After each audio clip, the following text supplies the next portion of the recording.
warahmatullahi wabarakatuh. Perkenalkan, nama saya Elsa Fania Revoverlen dari Prodi PJJ Akuntansi dari kelas AK 202. Di sini saya akan berpresentasi dengan judul Self Concept. Untuk selanjutnya,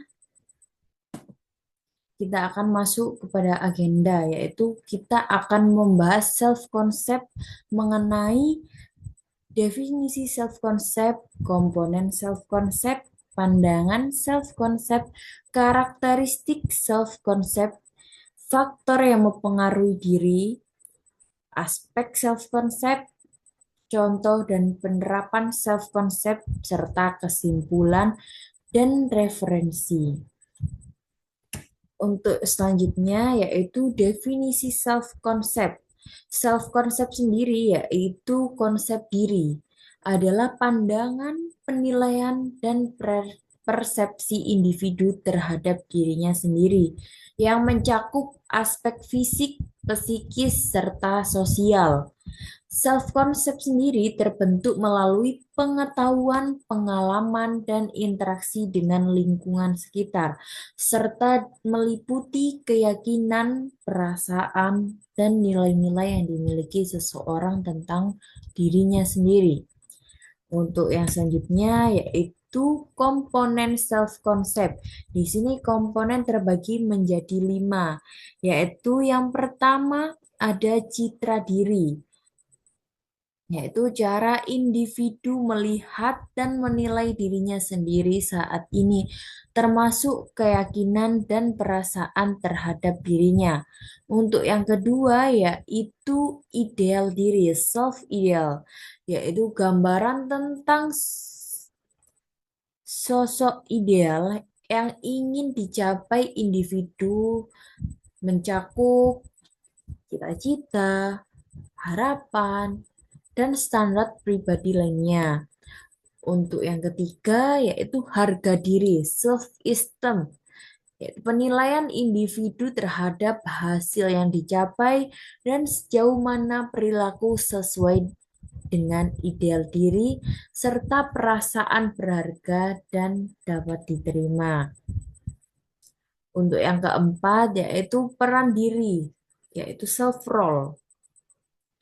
Ini tentang perilaku, nilai, dan aspirasi yang diharapkan berdasarkan posisi sosial dalam masyarakat. Untuk yang kelima yaitu identitas diri, yaitu self identity. Tentang kesadaran individu akan dirinya sebagai pribadi yang utuh, meliputi pengamatan dan penilaian diri. Untuk yang selanjutnya yaitu pandangan self concept. Yang pertama sebagai persepsi dan keyakinan.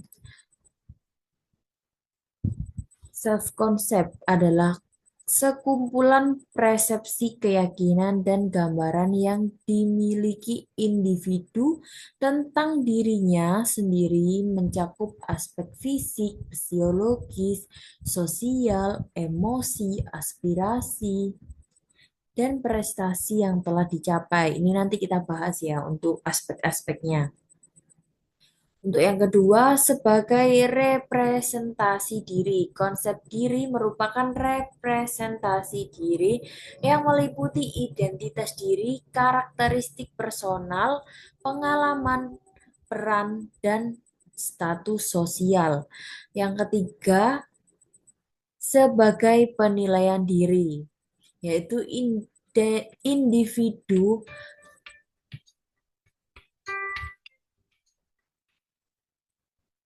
individu menilai dirinya sendiri secara positif atau negatif.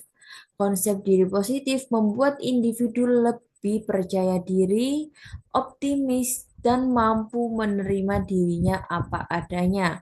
Sedangkan konsep diri negatif cenderung membuat individu merasa rendah diri dan ragu untuk melakukan suatu hal. Untuk yang keempat yaitu sebagai pemeliharaan konsistensi dan interpretasi pengalaman, yaitu self-concept berperan dalam mempertahankan keselarasan batin dan menentukan bagaimana individu ini menafsir pengalaman hidupnya. Untuk yang kelima yaitu sebagai hasil interaksi sosial, yaitu konsep diri ini terbentuk melalui pengalaman dan interaksi dengan lingkungan sosial serta penilaian dari orang lain. Untuk berikutnya kita akan masuk ke dalam karakteristik self concept positif, yaitu yang pertama, yakin terhadap kemampuan mengatasi masalah. Individu percaya bahwa dirinya mampu menghadapi berbagai tantangan dalam hidupnya. Untuk yang kedua, yaitu menerima pujian tanpa rasa malu, yaitu mampu menerima pujian secara wajar dan tidak mudah terhanyut. Untuk yang ketiga, yaitu menyadari keunikan diri dan orang lain, tentang memahami bahwa setiap orang memiliki keinginan, perasaan, dan perilaku yang berbeda-beda. Untuk yang keempat, yaitu merasa setara atau sederajat dengan orang lain, yaitu tidak merasa lebih rendah atau lebih tinggi daripada orang lain. Untuk yang kelima, yaitu memiliki kemampuan memperbaiki diri, tentang bersedia mengungkapkan kelemahan dan bersedia berusaha mengubahnya untuk yang lebih baik. Untuk yang terakhir yaitu tidak mudah terancam oleh kritik, tentang dapat menerima kritik dengan lapang dada dan melihatnya sebagai masukan untuk perbaikan atau memperbaiki diri ke jadi lebih baik. Oke, untuk selanjutnya masuk ke dalam karakteristik self concept negatif. Yang pertama adalah peka terhadap kritik, yaitu tidak mu, yaitu mudah tersinggung dan menganggap kritik sebagai ancaman terhadap harga dirinya. Untuk yang kedua yaitu menghindari dialog terbuka, di mana sulit menerima pendapat atau masukan dari orang lain secara terbuka. Untuk yang ketiga yaitu mempertahankan pendapat secara keliru. Seiring seiring waktu, entah pas atau rapat atau bagaimana gitu ya, itu sering memaksakan pendapat dengan logika yang tidak tepat. Jadi logika sama yang akan dihadapi itu tidak tepat. Jadi bisa berakibat buruk dan itu tentang negatifnya karakteristik ya. Untuk yang keempat yaitu mencari perhatian melalui pujian. Itu mengharapkan pujian dan ingin menjadi pusat perhatian sekitar. Untuk selanjutnya yaitu hiperkritik kritis terhadap orang lain, yaitu mudah meremehkan dan jarang mengakui keunggulan orang lain. Untuk terakhir yaitu mudah marah dan mengeluh, sering merasa tidak puas dan mudah tersulut akan emosi. Untuk selanjutnya kita akan masuk ke dalam faktor yang mempengaruhi konsep diri atau self concept. Di sini kita ada dua faktor, yaitu faktor internal serta faktor eksternal ya. Untuk faktor internal, untuk yang pertama yaitu penampilan fisik.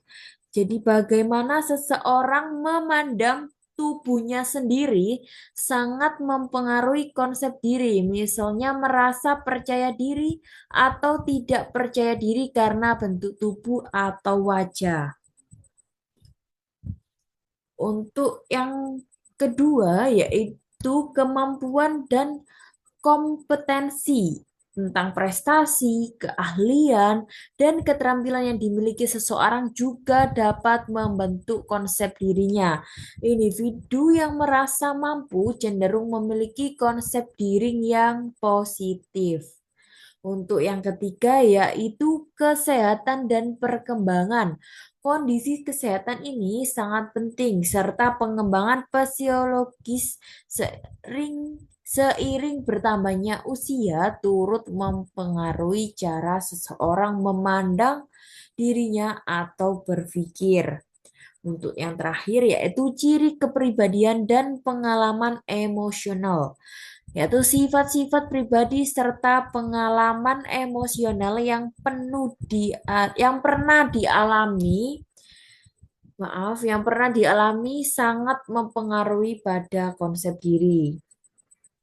Untuk selanjutnya yaitu faktor eksternal yang terbagi menjadi 5. Yaitu yang pertama interaksi sosial, umpan balik, penilaian, dan penerimaan dari orang lain seperti keluarga, teman, dan masyarakat di lingkungan sekitar. Ini sangat penting dalam membentuk konsep diri. Penilaian positif dari lingkungan akan meningkatkan harga diri, sedangkan penilaian negatif berbanding terbalik. Ini dapat menurunkan harga diri untuk individu. Untuk yang kedua yaitu pengalaman hidup. Kejadian atau peristiwa penting dalam hidup, baik keberhasilan maupun kegagalan, turut membentuk konsep diri seseorang. Untuk yang ketiga yaitu budaya dan nilai, norma nilai, dan harapan yang berlaku di lingkungan sosial dan budaya tempat individu tumbuh juga dapat mempengaruhi konsep dirinya sendiri. Yang keempat, ada media sosial dan teknologi. Informasi dan citra yang diterima melalui media dapat mempengaruhi persepsi seseorang terhadap dirinya sendiri, terutama pada remaja dan dewasa. Kaum dewasa muda, seperti saya contohnya gitu ya. Jadi ini juga berpengaruh pada konsep diri atau self concept. Untuk yang terakhir yaitu dukungan sosial, yaitu dukungan dari keluarga, teman, dan lingkungan itu juga sangat penting dalam membentuk konsep diri yang sehat dan positif karena lingkungan itu juga termasuk salah satu hal yang sangat berpengaruh pada diri kita gitu ya.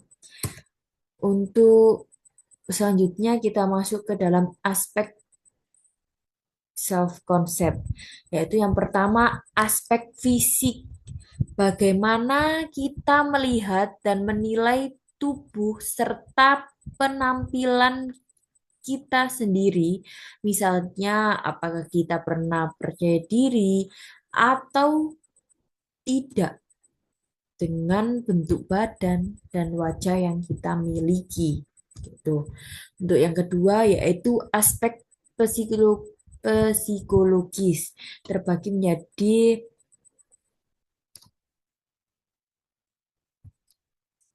terbagi menjadi 4, yaitu terbagi menjadi 3, maaf ya. Terbagi menjadi 3 yaitu pikiran, perasaan, sikap kita terhadap diri kita.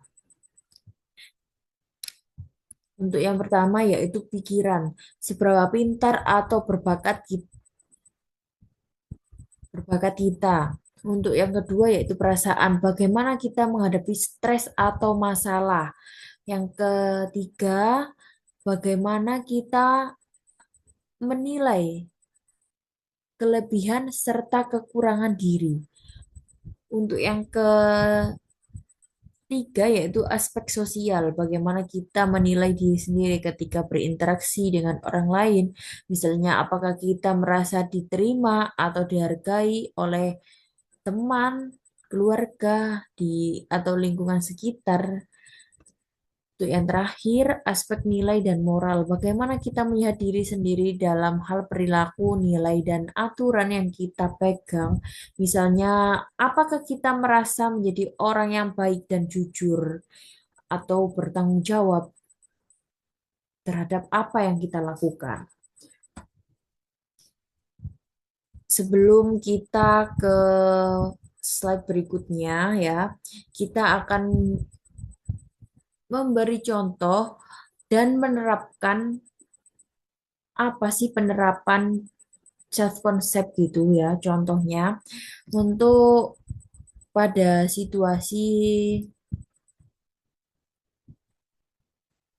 seorang pelajar, ini kita ibaratkan namanya Rina, yaitu dia seorang pelajar SMA. Selama ini Rina kurang percaya diri saat harus presentasi di depan kelas. Namun, setelah beberapa kali berhasil mengerjakan tugas kelompok dan mendapat pujian dari guru, Rina mulai merasa lebih yakin terhadap kemampuan dirinya. Untuk penerapan self-concept-nya, yaitu Rina dapat giliran presentasi di kelas, berbeda dari biasanya. Rina sudah menyiapkan materi dengan baik sejak malam sebelumnya. Saat di kelas, meski sedikit gugup, Rina tetap berusaha berbicara dengan jelas dan menjawab pertanyaan teman-temannya. Setelah presentasi, guru memuji kerja keras Rina. Jadi Rina merasa senang dan bangga pada dirinya sendiri. Ia berpikir, aku ternyata bisa menyampaikan ide dengan baik. Jika aku berusaha, aku pasti bisa melakukan hal yang lebih baik lagi ke depannya. Untuk nilai yang dapat diambil dari Rina yaitu percaya pada kemampuan dan berusaha melakukan yang terbaik, yaitu pengalaman positif dapat memperkuat rasa percaya diri dan keyakinan terhadap dirinya sendiri agar lebih optimis dan tidak ragu. Karena Rina juga awalnya kan ragu-ragu, gugup, tapi dia mendapat pujian dari gurunya atas kerja kerasnya. Akhirnya dia bangkit kembali dan dia berhasil mengubah gugup dan tidak percaya dirinya menjadi lebih optimis dan percaya diri untuk berpresentasi dengan jelas dan bisa menjawab pertanyaan teman-temannya. Ya, untuk selanjutnya yaitu kesimpulan ya. Kesimpulan pada self concept adalah gambaran penilaian dan keyakinan yang dimiliki seseorang tentang dirinya sendiri terbentuk dari pengalaman serta lingkungan di sekitar. Konsep diri meliputi aspek fisik, sosial, dan penilaian nilai pribadi serta berpengaruh besar terhadap perilaku, sikap, dan cara seseorang menghadapi tantangan sehari-hari. Konsep diri yang positif membuat individu jauh lebih percaya diri, optimis, dan mampu menerima dirinya apa adanya. Sedangkan konsep diri yang negatif dapat menyebabkan seseorang merasa ragu, rendah diri, dan sulit menghadapi masalah. Oleh karena itu, penting untuk membangun, menjaga konsep diri atau self-concept yang sehat agar dapat berkembang dan beradaptasi dengan baik dalam kehidupan. Ini adalah referensi-referensi yang saya dapatkan untuk membuat PPT ini, yaitu self concept. Untuk yang selanjutnya, terima kasih. Mohon maaf kalau bila ada salah kata dari saya. Saya pamit undur diri. Terima kasih. Wassalamualaikum warahmatullahi wabarakatuh.